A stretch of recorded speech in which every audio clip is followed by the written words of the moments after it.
Aujourd'hui, on explore une idée, mais alors une idée vraiment radicale, tirée d'un cours en miracle. Et si chaque pensée, même la plus anodine en apparence, avait en fait le pouvoir de façonner la réalité? C'est tout le défi que nous lance la leçon 16. Tout commence par une question, et elle est assez provocatrice. Peut-on vraiment avoir une pensée qui soit neutre ou sans importance?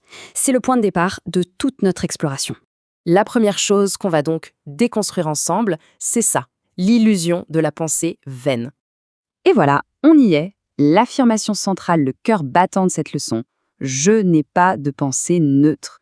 C'est direct, c'est radical, et c'est le premier pas pour vraiment remettre en cause cette croyance qu'on a un peu tous que nos pensées, des fois, elles n'ont juste pas d'effet.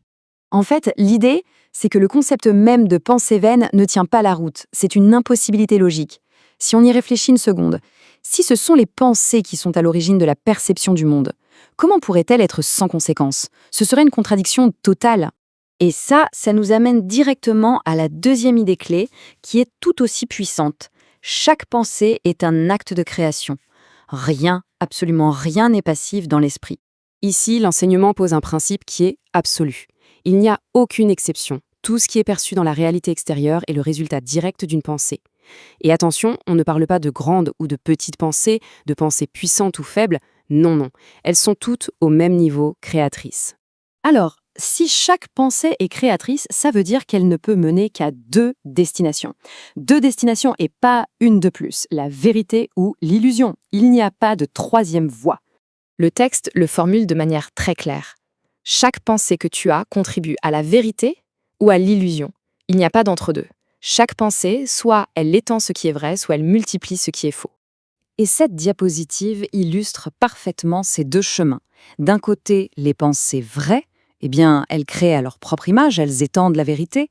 De l'autre, les pensées fausses, elles aussi créent à leur image, mais elles ne font que fabriquer plus d'illusions. On peut multiplier le néant, mais on ne peut pas l'étendre. Et au-delà de la vérité et de l'illusion, il y a une conséquence émotionnelle qui est tout aussi inévitable. La paix ou la guerre. En plus de contribuer à la vérité ou à l'illusion, la leçon affirme que chaque pensée que tu as apporte soit la paix ou la guerre, soit l'amour ou la peur. Encore une fois, il n'y a pas de terrain d'entente émotionnelle, c'est l'un ou l'autre. Le point crucial donc, c'est celui-ci. Un résultat émotionnel neutre est impossible, tout simplement parce qu'une pensée neutre est impossible. On peut être tenté de rejeter les pensées basées sur la peur, de se dire qu'elles sont sans importance.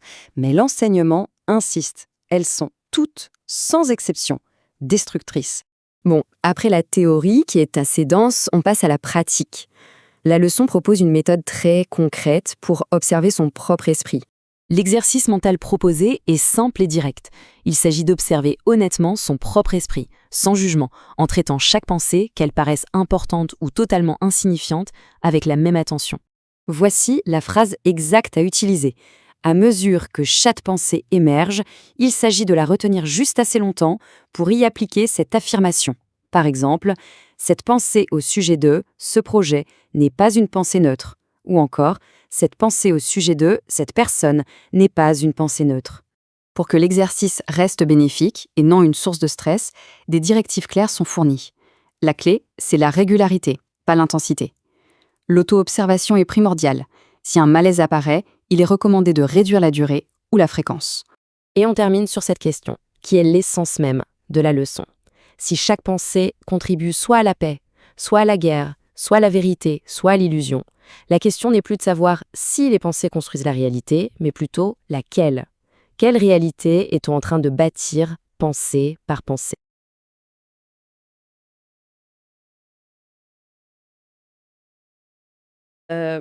Combien de fois par jour on laisse passer de toutes petites pensées? Ces idées un peu fugaces qui traversent l'esprit pendant qu'on fait la vaisselle ou qu'on attend le bus. Et on se dit simplement qu'elles sont inoffensives. Ouais, on a tous cette tendance très humaine à filtrer notre activité mentale, en fait. Exactement. On a tendance à classer nos pensées en deux catégories bien distinctes. D'un côté, on va placer les grandes réflexions existentielles, celles qui nous empêchent de dormir. Et de l'autre, on relègue tout le reste à un simple bruit de fond. Une sorte de murmure cérébral quotidien, quoi. C'est ça, Sam. Un murmure qu'on estime totalement neutre et, au final, sans aucune importance. Mais Et si cette prétendue neutralité était en réalité la plus grande illusion que notre esprit ait jamais inventée? Bienvenue dans notre exploration en profondeur du jour.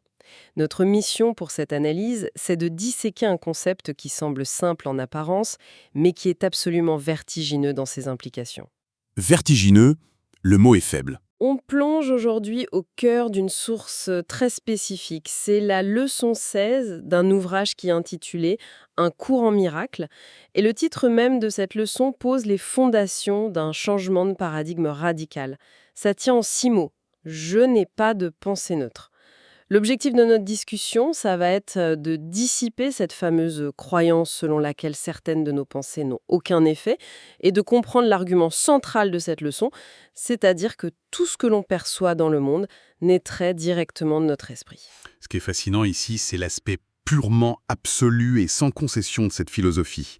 Dès l'introduction de cette idée, le cadre est posé d'une manière qui ne laisse absolument aucune place à la négociation. L'ouvrage ne suggère pas que la plupart de nos pensées ont un effet, ou que seules les pensées chargées d'une forte émotion transforment notre perception. Il n'y a pas de demi-mesure. Et pas de demi-mesure. L'affirmation est catégorique. Il n'y a strictement aucune exception. Une pensée, quelle qu'elle soit, produit nécessairement un effet.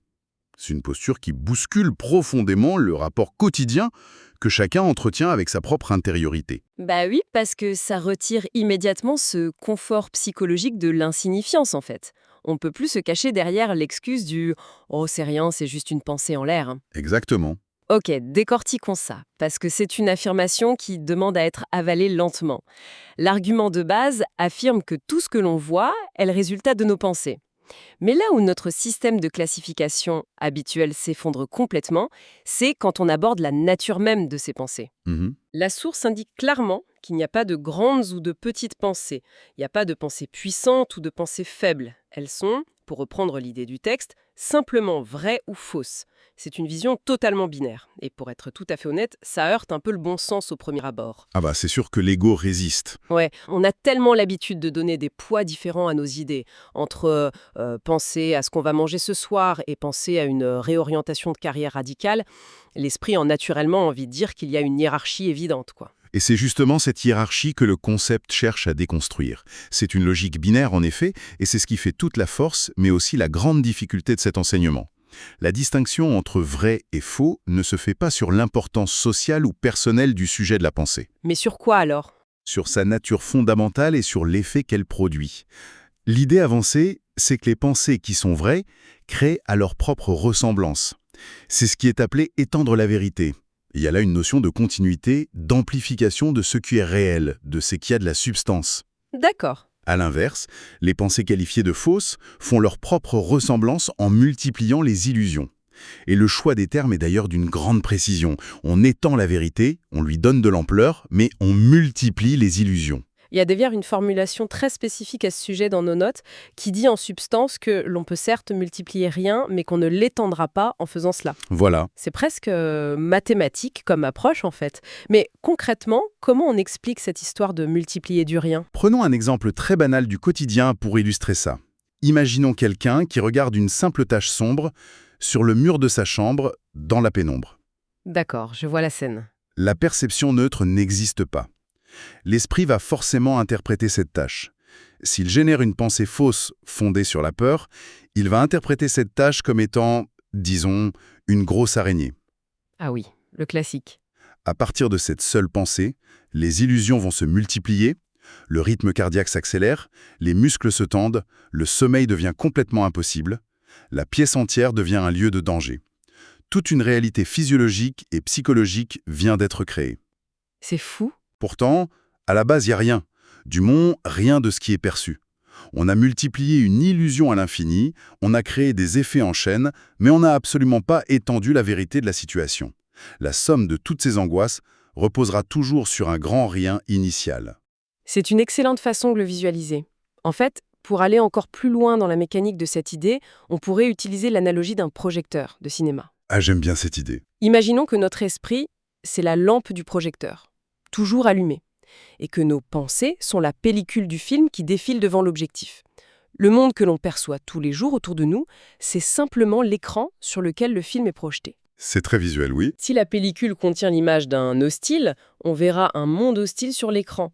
La logique implacable de cette philosophie, c'est qu'il est physiquement et métaphysiquement impossible que le film projeté sur l'écran soit neutre si la pellicule elle-même est constituée de jugements, de peur ou d'attente. C'est exactement ça. Il est complètement contradictoire d'appeler vaine ou neutre une pensée qui a littéralement la capacité d'engendrer la perception de tout un monde. Si on relie ça à une perspective plus large, on comprend très vite que cette idée de pensée vaine ou de neutralité mentale, c'est en réalité un mythe extraordinairement bien ficelé par l'esprit humain. C'est un mécanisme de défense psychologique. L'esprit utilise ce concept de neutralité comme un bouclier pour minimiser sa propre responsabilité dans la création de sa réalité quotidienne. Pour se dédouaner en somme. Tout à fait. En se convainquant qu'une pensée n'a pas d'importance, qu'elle flotte juste là, sans conséquence, on se dédouane des effets qu'elle produit sur notre humeur, sur nos décisions et sur notre vision d'autrui. Reconnaître qu'aucune pensée n'est vaine, c'est accepter une responsabilité totale sur sa propre perception. C'est lourd à porter. C'est admettre que chaque activité mentale, sans aucune exception, est un acte de fabrication continuelle. Soit on contribue à la vérité, soit on contribue à l'illusion. Il n'y a pas de zone d'attente, pas de mot de veille pour l'esprit conscient. Et les conséquences de cette responsabilité permanente sont lourdes. Ça nous amène sur un aspect de l'analyse qui définit la dualité des résultats de nos pensées. Il est affirmé que chaque pensée apporte soit la paix ou la guerre, soit l'amour ou la peur. Oui. Alors, qu'est-ce que tout ça signifie concrètement? On parle plus du tout de petits enjeux du quotidien, là. On parle pas de légère contrariété ou de satisfaction passagère, on utilise carrément les mots guerre, paix, amour et peur. Il n'y a absolument pas de juste milieu proposé. La philosophie à l'œuvre ici fait preuve d'une précision clinique sur la psychologie de l'évitement. L'argument met en lumière cette immense tentation que nous partageons tous d'écarter certaines pensées, notamment les petites pensées d'inquiétude, en les qualifiant de banales. Le fameux « c'est pas grave, ça va passer ». Exactement. On se dit facilement « Oh, c'est juste une petite anxiété pour ma réunion de demain, c'est pas grave, ça vaut pas la peine de s'en soucier ». Mais l'approche détruit complètement cette excuse de la banalité. Elle insiste sur un point fondamental et assez difficile à intégrer. Toutes les pensées de peur sont également destructrices. Qu'il s'agisse de la peur de rater son bus ou d'une angoisse existentielle profonde sur le sens de la vie, la nature de l'illusion reste strictement la même. Elles cachent toutes les deux la paix. Et surtout, l'idée centrale ajoute qu'elles sont toutes également irréelles. Attends, faut qu'on s'arrête là-dessus parce que je trouve ça sincèrement difficile à avaler. Dire qu'une angoisse existentielle majeure, quelque chose qui peut paralyser une vie entière, est aussi irréel et fondamentalement de même nature que la simple contrariété d'avoir raté son train. C'est presque provocateur. C'est le but. Comment on peut justifier de mettre ces deux choses sur le même plan? Et surtout, comment quelque chose qui est défini comme irréel peut-il en même temps être décrit comme destructeur? Si ça n'existe pas, par définition, ça peut rien détruire du tout. C'est l'objection la plus naturelle qui soit face à ce concept. Et c'est le cœur du problème. Pour comprendre ce paradoxe apparent, il faut définir ce qui est détruit selon cette logique. Ce que ces pensées de peur détruisent, c'est pas la réalité objective elle-même, qui demeure inaltérable selon ses principes. Ce qu'elles détruisent, c'est notre perception de cette réalité. Ah, je vois la nuance. Elles sont destructrices pour notre conscience. Voilà. Si on reprend la métaphore du soleil, qu'il soit caché par un petit nuage gris ou par un immense orage terrifiant, le résultat pour la personne au sol est le même. Elle voit plus la lumière. Elle ne voit plus la lumière du soleil. Le soleil n'est pas détruit, mais l'expérience de la lumière, elle, l'est. En multipliant ces illusions, même ces fameuses petites peurs banales dont on parlait, on construit un mur de nuages totalement opaque devant la vérité. On s'enferme dans un monde de conflits et de peurs qu'on a soi-même fabriqué de toutes pièces. L'irréel devient ainsi notre seule expérience vécue, en fait. C'est précisément pour cela qu'il est d'une nécessité absolue de prendre conscience de ce mécanisme, sans hiérarchiser les nuages. L'ouvrage précise d'ailleurs que cette idée devra être répétée sous de nombreuses formes avant d'être réellement comprise. Ce qui prouve bien que la résistance que vous venez d'exprimer, enfin, que l'intellect exprime, est tout à fait anticipée. Et face à cette résistance de l'intellect, ce qui est très appréciable dans cette source, c'est qu'on ne reste pas simplement dans la théorie philosophique abstraite. C'est très ancré dans l'action. Il y a une méthode très pragmatique qui est proposée, une véritable mise en pratique sous forme d'un examen de l'esprit. Les instructions sont claires. Il s'agit de s'isoler, de fermer les yeux pendant environ 1 minute et de regarder défiler ce qui se passe à l'intérieur de sa propre tête. Mais la consigne majeure, celle qui rend l'exercice si singulier, c'est l'absence absolue de hiérarchie. C'est crucial, oui. Il faut chercher activement à ne passer sur aucune prétendue petite pensée qui pourrait glisser sous le radar de notre attention. En effet, l'exercice requiert une vigilance que l'on pourrait qualifier de chirurgicale. Il demande de suspendre ce jugement automatique, cette espèce de douane interne qui trie en permanence nos idées entre ce qui est digne d'intérêt et ce qui relève du détail insignifiant. Et c'est là que ça devient vraiment intéressant. Parce que, soyons honnêtes, l'esprit humain déteste viscéralement faire ça. Notre intellect veut absolument faire ce que les notes appellent des distinctions artificielles. Imaginons la scène pendant cette minute de silence. On ferme les yeux. Première pensée qui arrive, il faut que je pense à racheter du lait tout à l'heure. Très commun. Deuxième pensée qui surgit quelques secondes plus tard, est-ce que j'ai complètement raté mes choix de vie professionnels ? Le grand écart. Totalement. Notre ego hurle à l'idée de traiter ces deux pensées de la même manière. L'esprit veut crier que la pensée sur le lait est neutre et inoffensive, tandis que l'autre est capitale. Et la philosophie anticipe complètement cette rébellion interne. Elle prévient de manière assez lucide que ce sera particulièrement difficile au début. Elle valide cette difficulté. Oui, elle dit clairement que l'appareil cognitif va lutter de toutes ses forces pour ne pas attribuer la même valeur à chaque idée qui surgit. Mais la règle de l'exercice reste implacable. Chaque pensée, de la plus triviale à la plus dramatique, est un sujet convenable pour appliquer l'idée du jour. Et pour aider l'esprit à structurer cette observation sans se noyer dans le contenu des pensées, un outil très précis est fourni. C'est une formulation exacte, un moule verbal dans lequel on doit couler chaque observation. Comment ça se présente ? La personne qui fait l'exercice doit observer l'idée traverser sa conscience, la retenir juste le temps nécessaire pour se dire mentalement cette phrase.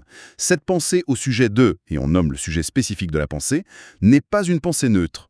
C'est un acte de reconnaissance formelle presque juridique. On l'épingle en quelque sorte. On prend la pensée en flagrant délit au moment où elle se présente et on lui retire de force son masque de banalité ou de neutralité. On applique cette règle de manière indiscriminée à l'histoire du lait comme à la crise professionnelle. C'est un peu comme étiqueter des bagages sur un tapis roulant d'aéroport. J'aime beaucoup cette image. Au lieu de regarder les valises passer dans un flux distrait en se disant « Oh, c'est juste des sacs », on attrape chaque poignée et on pose l'étiquette rouge. Pas neutre. Celle-là non plus, pas neutre. Sauf que, et la méthode le comprend très bien, regarder ses propres valises internes, c'est pas un acte anodin.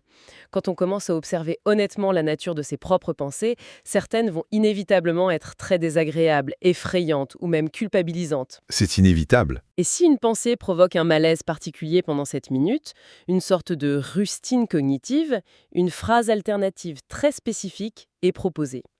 Cette pensée, au sujet de ce sujet précis, n'est pas une pensée neutre, parce que je n'ai pas de pensée neutre. L'ajout de cette seconde partie de phrase, ce fameux « parce que je n'ai pas de pensée neutre », c'est d'une intelligence psychologique redoutable. C'est vrai que ça paraît simple, mais ça change tout. Si on analyse pourquoi cette astuce fonctionne en situation de malaise, c'est très clair. Face à une pensée qui crée un inconfort brutal, une honte ou un pic d'angoisse, le réflexe de l'esprit, c'est de se crisper autour de cette idée, de l'isoler des autres et d'en faire un monstre unique, un cas particulier terrifiant. L'esprit se dit « cette pensée est bien trop grave, elle est spéciale ». On en fait un drame absolu ? Le processus. On dépouille cette pensée angoissante de son statut VIP.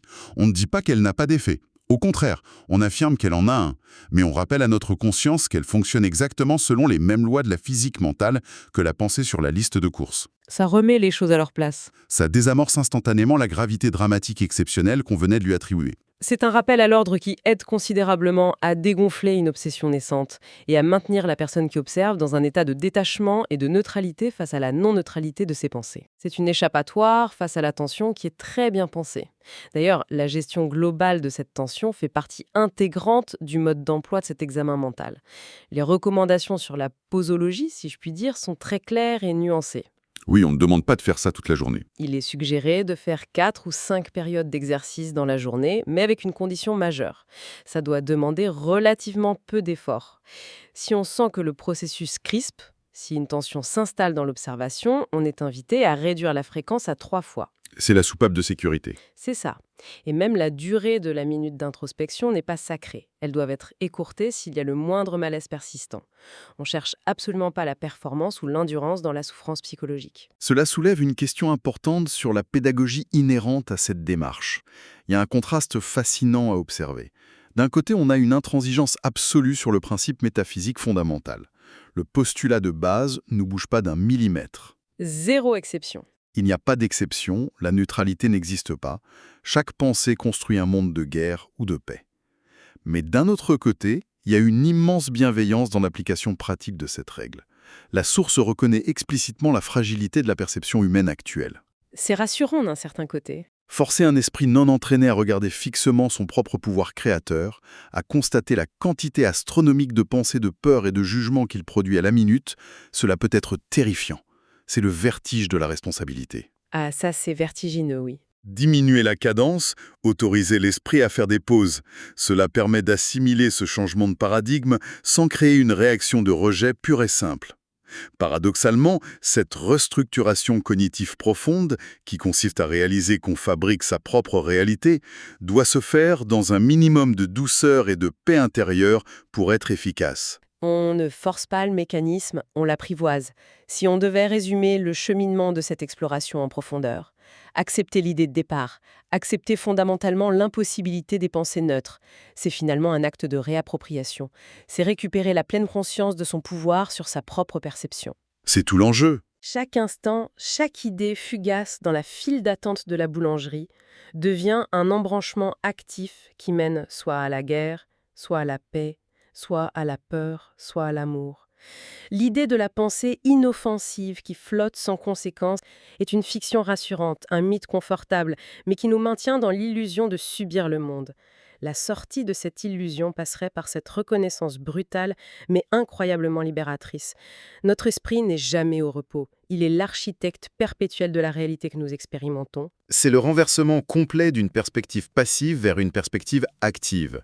La prise de conscience que notre prétendu rien mental est en fait le matériau de construction de tout ce que nous percevons et, selon cette logique, le premier pas indispensable pour cesser d'être la victime de sa propre perception.